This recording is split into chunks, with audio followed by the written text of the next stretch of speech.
All right. We're doing things a little bit differently today.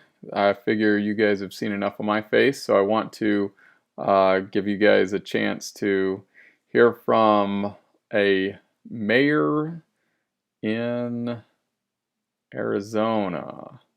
So, these are not my words, but this is something interesting I thought that you might appreciate to know. So I'm going to read this letter and, maybe then just discuss it just a little bit.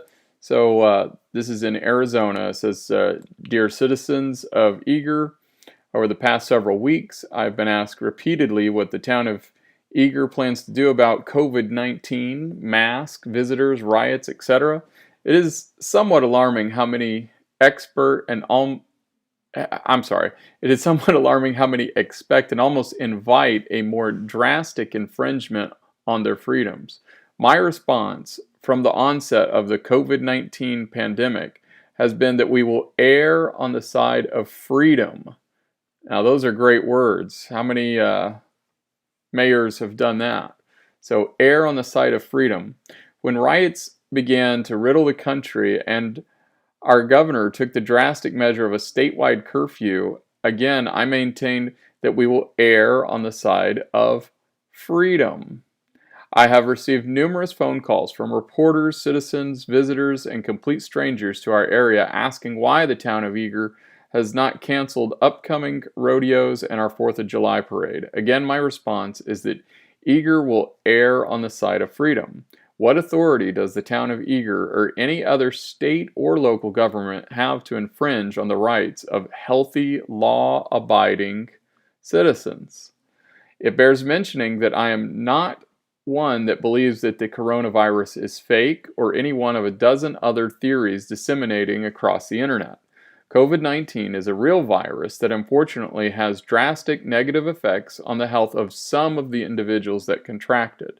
Just as with the flu virus, some of those individuals will die. I do not make light of the fact that its effects on individuals and families throughout the globe have been and will continue to be life-changing and or life-ending. There are many individuals that risk serious peril if they were to contract the virus. Those individuals should take extreme precautions. I certainly would were I in their position. In fact, I would invite those individuals to please stay home and not attend our festivities. But don't ask that the government require it of healthy, law-abiding citizens. If an individual is fearful of contracting the virus, I would invite that individual to take every precaution they deem fit, including wearing masks, gloves, or a variety of other personal protective equipment. Those precautions do not harm me, and I will not judge you adversely for doing what you feel is best for you, but don't ask that the government require it of healthy, law-abiding citizens. As grim as COVID-19 is portrayed under the most drastic scenario, I dare say that we are facing a much more serious pandemic here in America. We are currently in the midst of the nation's first political pandemic. Never before in the history of America has ignorance and bigotry been more celebrated. Never before has our government been more eager and willing to take away freedoms from the citizenry. Never before has the citizenry been more willing to give them up. Benjamin Franklin warned that those who would give up essential liberty to purchase a little temporary safety deserved neither liberty nor safety.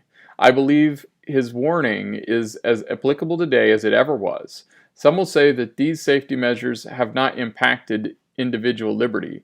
To them, I would quote Thomas Jefferson, if a nation expects to be ignorant and free in a state of civilization, it expects what never was and what never will be. The right to move about freely in public is one of the cornerstones of American democracy. In a panicked frenzy created by the media, state and local governments trampled that right wholesale. History will not judge us kindly for our actions over the past several months.